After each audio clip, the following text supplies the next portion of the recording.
தமிழ்நாட்டில் ஆர்எஸ்எஸ் பயிற்சி முகாம் நடக்குது. ஆர்எஸ்எஸோட தலைவர் மோகன் பகவத் அந்த முகாமில் பங்கேற்கிறார். நாமக்கல் மாவட்டம் திருச்செங்கோட்டில் எஸ்பிகே அப்படிங்கிற பள்ளியில் தான் இன்றைக்கு தொடங்குது. 9ஆம் தேதி வரைக்கும் பயிற்சி முகாம் நடக்குது. இதற்கு முன்பு எடப்பாடி பழனிசாமி அவர்களோட ஆட்சி காலத்தில், அதிமுக ஆட்சி காலங்களில் ஆர்எஸ்எஸ் பேரணி அப்படின்னு நடக்கும்போது மிகப்பெரிய அளவில் கொந்தளிச்ச இயக்கம் தான் திமுக கட்சியோட கூட்டணி கட்சிகள். எப்படி தமிழ்நாட்டில் ஆர்எஸ்எஸ் உள்ளே வரலாம் அப்படின்ட்டு பேசிய கட்சி தான் திமுக. அன்றைக்கு ஸ்டாலின் அவர்கள், உதயநிதி அவர்கள் சனாதனத்தை வேறு இருப்போம் அப்படிலாம் பேசிட்டு வரல. அன்றைக்கு பெரிய அளவில் போராட்டம் பண்ணது. பிரதமர் மோடி அவர்கள் வந்தாவே கருப்பு பலூன் காமிக்கிறது, கருப்பு கொடி காமிக்கிறதுலாம் இருந்தது. ஆனால் இன்றைக்கு சர்வசாதாரணமாக ஒரு தனியார் பள்ளியில் இந்த பயிற்சி முகாம் நடக்குது. பேரணிக்கு உயர்நீதிமன்றம் அனுமதி கொடுத்துருச்சு. அதுக்கப்புறம் உச்சநீதிமன்றம் தமிழ்நாடு அரசு மேல்முறையீடு போயிருக்கு, அது வேறு விஷயம். ஆனால் ஒரு எதிர்ப்பு இருக்கணும்ல. ஒரு இயக்கம் எந்தளவுக்கு திராவிடம் அந்த ஆரியத்திற்கு எதிராக, திராவிட இயக்கங்கள் இங்கே ஆர்எஸ்எஸ் பிஜேபிக்கு எதிராக இருக்கிறோம் அப்படின்ட்டு பேசக்கூடிய இயக்கங்கள், கட்சியை சேர்ந்தவர்கள். முதலமைச்சர் பேச முடியாது, பேசினா என்ன நடக்கும் தெரியும்.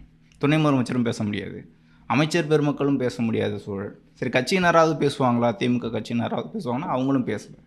சரி, கூட்டணி கட்சியில் இருக்கவங்களாம் பேசுவாங்களான்னா அவங்களும் பேசலை. எந்த ஒரு எதிர்ப்பும் தெரிவிக்கலை.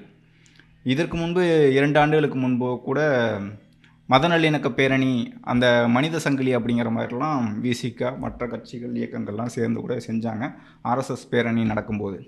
ஆனால் இன்றைக்கு மிக அமைதியாக இருக்குது தமிழ்நாடு. மோகன் பகவத் அவர்களுக்கு பலத்த பாதுகாப்போட தமிழ்நாடு காவல்துறை அவர் அந்த பள்ளிக்கு அனுப்பியிருக்காங்க. இன்னும் 2 நாட்கள் அந்த பேரணி நடக்குது. இதில் நம்ம பேச வேண்டியது வீரமணி அவர்களாக இருக்கட்டும், திராவிட இயக்கம், திராவிட கட்சியை சேர்ந்த நபர்களாக இருக்கட்டும், இங்கே சனாதன சக்திகள் உள்ளே வர முடியாது அப்படின்ட்டு பேசக்கூடிய யாருமே இன்றைக்கு எந்த ஒரு பேச்சுமே பேசலை, எந்த ஒரு பதிவு கூட போடலை அப்படின்னு தான் பார்க்க முடியும். கட்சிக்காக பேசக்கூடியவர்கள், திமுக கட்சிக்காக, திராவிட இயக்கங்களுக்கு பேசக்கூடியவர்கள் கூட இன்றைக்கு அதை பற்றி பேசாமல், ஏன்னா திமுக ஆட்சியில் ஒரு ஆர்எஸ்எஸ் தலைவர் உள்ளே வராரு. தமிழ்நாட்டில் நாமக்கல்லில் ஒரு பள்ளியில் முகாம் நடக்குது. தமிழ்நாடு மற்றும் கேரளாவோட ஆர்எஸ்எஸ் இயக்கத்தை சேர்ந்தவர்களுக்கு. இதே உத்தரப்பிரதேசத்தில் நடந்தால் பாருங்கள், அங்கே பள்ளியில் இப்போ நடத்தலாமா பாருங்கள், அவர்கள் மாணவர்களை எந்த அளவுக்கு மாற்றுகிறார்கள், மடைமாற்றுகிறார்கள், இவர்கள் பயிற்சி எடுத்து என்ன செய்ய போகிறார்கள் அப்படிங்கிறதுலாம் உருட்டுறதுக்கு சில அண்டாக்கள் நிறைய பேர் இருக்காங்க. ஆனால் தமிழ்நாட்டில் நடக்கும்போது, திமுக ஆட்சி நடக்கும்போது அதை பற்றி பேசுகிறதுக்கு இன்றைக்கு தயாரில்லை. அதை மடைமாற்றணும் அப்படிங்கிறது தான். எந்த ஒரு கட்சி, யார் புதிதாக கட்சி தொடங்கினாலும் அவர்கள் மீது பெயிண்ட் அடிக்கக்கூடிய பெயிண்டர்கள் இருக்காங்க, காவி சாயம் அடிக்கக்கூடியவர்கள். நேரடியாகவே வராரு, அவர்கள் எதிர்த்து எதுவுமே பேசலை, எந்த குரலுமே இல்லை. குறிப்பாக ஒரு ஆளை சொல்லணும்னு நினைக்கிறேன். இந்த விடமாட்டோம் அப்படின்ட்டு கோவன் அவர்கள் இருக்காங்களே, யார் வந்தாலும் ஆர்எஸ்எஸ் பிஜேபி இருக்குது, அப்படி இருக்குது, இப்படி இருக்குன்னு சொல்லக்கூடியவர்.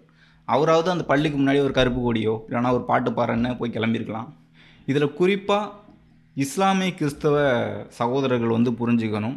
திமுக ஆட்சியில், திராவிட மாடல் ஆட்சியில் ஆர்எஸ்எஸ் பிஜேபி உள்ளே நுழைய முடியாது, அவர்களை வேறொருப்போம் அப்படி இப்படின்னு பேசக்கூடிய இயக்கம், கட்சி, அதோட தலைவர், முதலமைச்சர் எல்லாமே இருக்காங்க.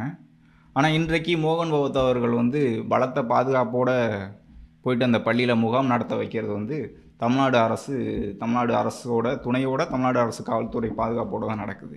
அப்போது இவர்கள் மற்ற கட்சியை, மற்ற புதிதாக வரக்கூடிய அமைப்புகளை எல்லாவற்றையுமே ஒரு ஆர்எஸ்எஸ் பிஜேபி அப்படிங்கிற சாயம் பூசக்கூடியவர்கள். அவர்களுடைய ஆட்சியிலே பேச முடியாத சூழலில் இருக்காங்கன்னு புரிஞ்சுக்கணும். நீங்கள் இவங்க எந்த அளவுக்கு தேர்தல் நேரங்களில் வேடம் போடுறாங்கன்னு புரிஞ்சுக்கணும். ஏன்னா மோடி அவர்களுக்கு கருப்பு கொடி காமிச்சிட்டு, கருப்பு பலூன் பறக்க விட்டுட்டு வெள்ளைக்குடை பிடித்த முதலமைச்சர் தான் ஸ்டாலின் அவர்கள். இப்போ இப்படி தான் புரிஞ்சுக்கணும். இன்றைக்கு தொடங்கி 9ஆம் தேதி வரைக்கும் ஆர்எஸ்எஸ் முகாம் நடக்குது, தமிழ்நாட்டில் நடக்குது. இது குறித்து அண்டாக்கள் பேச மாட்டாங்க, இது குறித்து சில பெயிண்ட் அடிக்கக்கூடிய யாருமே பேச மாட்டாங்க அப்படிங்கிறது புரிஞ்சுக்கணும். இங்கே ஆரியத்தை வீழ்த்துவோம், திராவிடம் இது, இங்கே திராவிட இயக்கங்கள் தான் அப்படி இப்படின்னு பேசக்கூடியவர்கள்லாம் யாருமே பேசலை, சைலண்ட்டாக இருக்காங்க. இது குறித்து பேச்சு வெளியில் வரக்கூடாதுன்னு ஊடகங்களும் அமைதியாக இருக்குன்னு பார்க்க முடியுது. இதை புரிஞ்சிக்க வேண்டியது இங்கே இருக்கக்கூடிய இஸ்லாமிய கிறிஸ்தவ இயக்கங்கள், அமைப்புகள், இஸ்லாமிய கிறிஸ்தவ மக்கள். அதேமாரி திமுக, ஆர்எஸ்எஸ், பிஜேபி எல்லாம் வீழ்த்திரும் அப்படின்ட்டு நம்பிக்கொண்டிருக்கக்கூடியவர்கள் புரிந்துக்குங்க.